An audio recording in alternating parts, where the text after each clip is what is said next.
নমস্কার, আমার ভুরিভোজ চ্যানেলে সকলকে স্বাগত জানাই। Welcome to my channel ভুরিভোজ।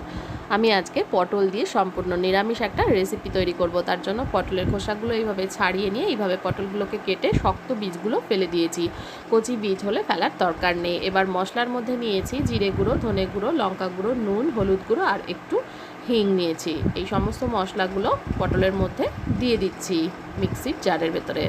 এবার আমি এর মধ্যে হাফ টিস্পুন মতন আদা বাটা দিয়ে দিলাম। এরপরে দিয়ে দেবো এর মধ্যে একটু জল দিয়ে একটা মিক্সিতে একটু ঘুরিয়ে নেব। ঘুরিয়ে নেওয়ার পরে এর মধ্যে দিয়ে দেবো বড় চামচের 2 চামচ মতন ছোলার ডালের বেসন দিয়ে এটাকেও ভালো করে পেস্ট করে নেব। পেস্টটা তৈরি হয়ে গেছে। এবার ফ্রাইং প্যানে তেল দিয়ে দিয়েছি। তেল দেওয়ার পরে যে পেস্টটা তৈরি করলাম সেটাকে কিন্তু আমি একদম কম আঁচে ভাজা করে নেব। যতক্ষণ না এটা পুরো শুকনো হয়ে যাচ্ছে ততক্ষণ এটাকে নেড়ে চেড়ে ভেজে নিতে হবে।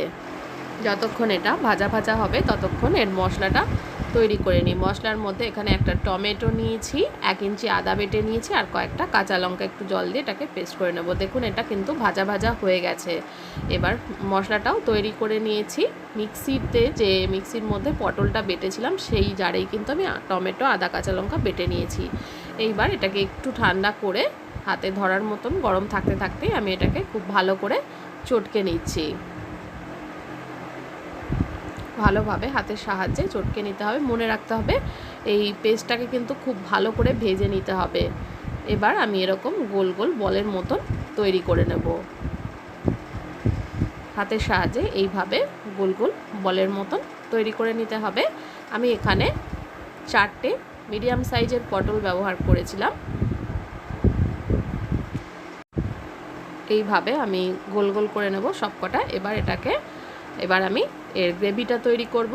তার জন্য কড়াইতে দিয়ে দিয়েছিলাম সর্ষের তেল গরম করে। এর মধ্যে জিরে দিয়ে দিলাম ফোড়নে আর দিয়ে দিলাম একটা তেজপাতা ছিঁড়ে। ফোড়নটাকে ভালো করে ভেজে নেব। দিয়ে দিলাম একটু হিং, সামান্য এক টুকরো হিং দিয়ে দিলাম হলুদ গুঁড়ো দেওয়ার পরে যে মশলার পেস্টটা তৈরি করেছিলাম মানে আদা, কাঁচা লঙ্কা আর টমেটোর পেস্টটা সেটা দিয়ে দিলাম। সেটাকে একটু নেড়ে চেড়ে নিচ্ছি তেলে।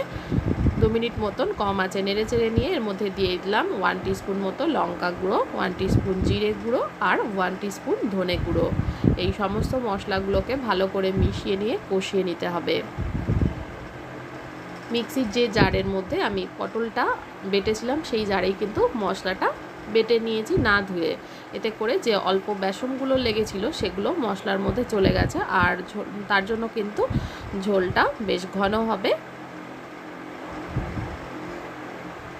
মশলা থেকে যতক্ষণ না তেল ছাড়ছে ততক্ষণ মশলাটাকে খানিকক্ষণ পরে একটু তলা থেকে নেড়ে চেড়ে নিতে হবে। মশলা থেকে তেল ছাড়া শুরু হয়ে গেলে আমি এর মধ্যে দিয়ে দেব